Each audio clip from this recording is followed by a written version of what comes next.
Welcome back. You're watching Game On Hand. Now we are going to come up with our English segment. We have with us, it's indeed a privilege to host two gentlemen, one having flown from London and the other all the way from Antigua, the King of the Kings, Sir Isaac Vivian Alexander Rechard. So welcome.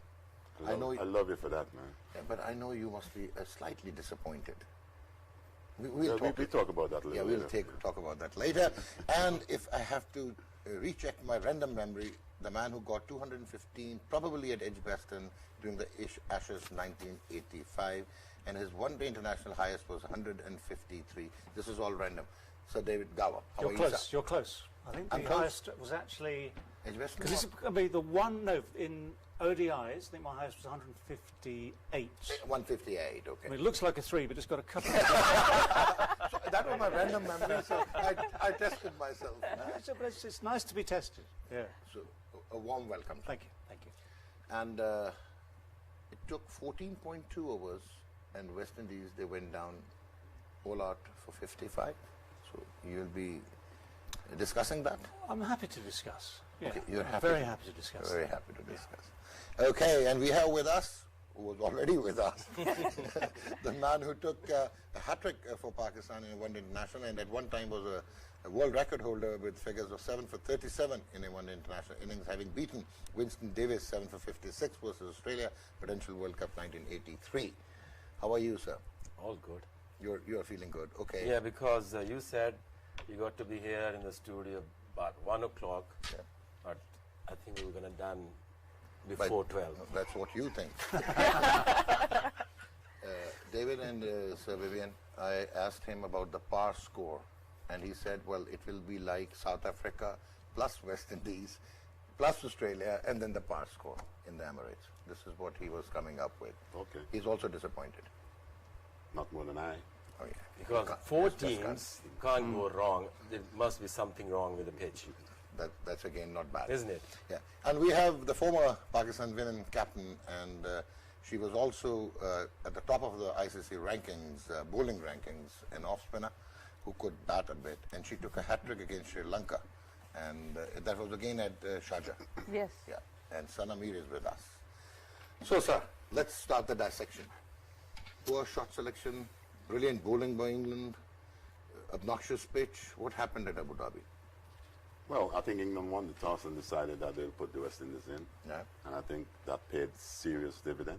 Okay. No one can forget that. And when you have someone like Moeen Ali bowling in the power play and creating havoc that early, it sort of set West Indies back on the back foot. There wasn't any opportunity to recover from that stage. And you mentioned it a little earlier about some of the shot selection. Yeah. Take, for instance, Lendl Simmons, one guy. And in my view, at times, you can be unlucky when one guy is out there and you go big and it goes straight to him. Maybe next time they'll be thinking about a little bit more better placement. But very disappointed with that batting performance. Don't you think that the West Indies lineup, it seems to be really one-dimensional? Everybody coming in and just like Evan Lewis, and then we have Lendl Simmons, we have Chris Gale, we have Nicholas Pooran, we have Andre Russell, then followed by Kieran Pollard. Don't you think that Roston Chase may well have been in the 11? It could have been a better combination. What I know for sure, after this match, they'll be looking to assess things moving forward, because certainly there were some missing pieces there. Having a proper assessment of what you think the wicket's going to do and try to do that as early as possible. Okay. That didn't seem to be the case, and they suffered daily.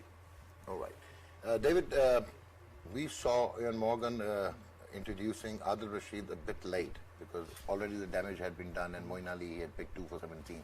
And then he came up with the best ever figures in T20 internationals for England, and very close to the most economical bowling by Rangana Herath. That was, I think, 2014 at Chittagong when he took 5 wickets for 3 runs.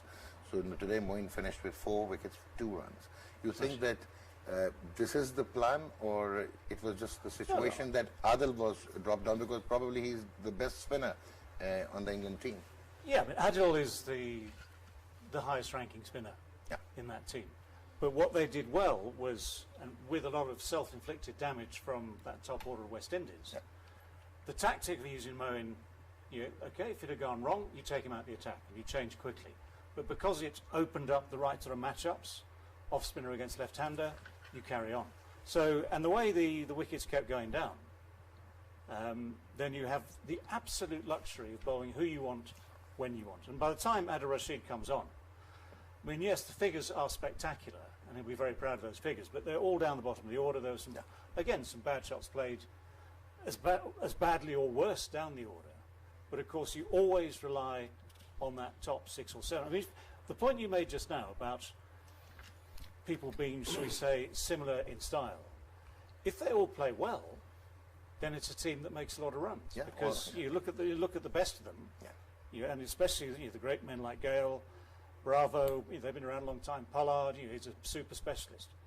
And you look at the best of them, and it adds up to a lot of runs.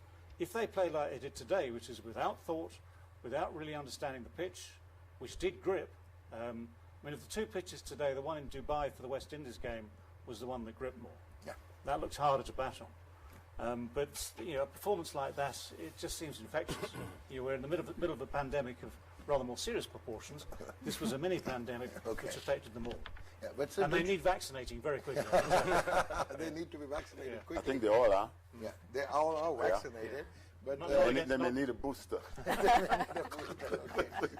But sir, another question that don't you think that too many left-handers in the top order of the West Indies team, and then Moeen Ali being asked to bowl even ahead of Adil Rashid, who is supposedly their best spinner, so they have to rethink about the right-handed and the left-handed combination? Well, they have done well with that particular batting order in the past. I just felt they got it all wrong today. They didn't quite assess the pitch as well as they should. And when you don't do that, and as David mentioned earlier, Moeen Khan was the main destroyer. Yeah. He was the one who sort of got things started, and for some reason they didn't recover. You were able to bring all the other bowlers and bowl them to whoever you wanted at that particular time, because the damage was done pretty early.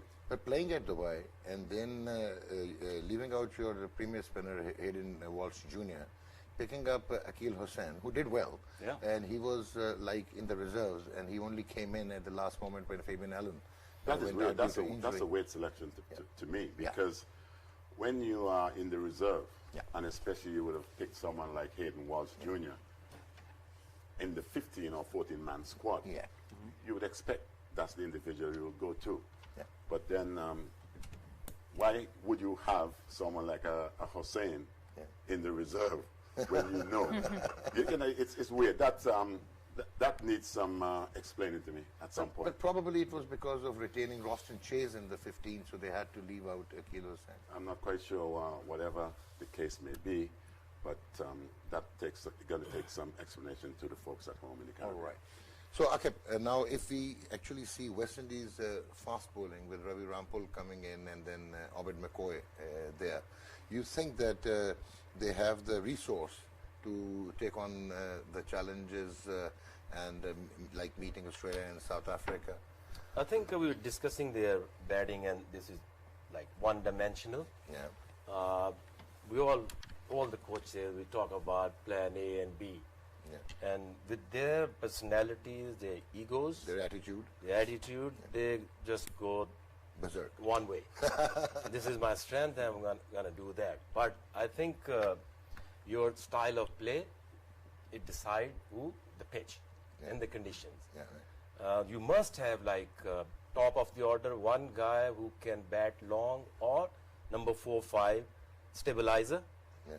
And just imagine, they lost early wickets and they sent DJ Bravo ahead of Puran.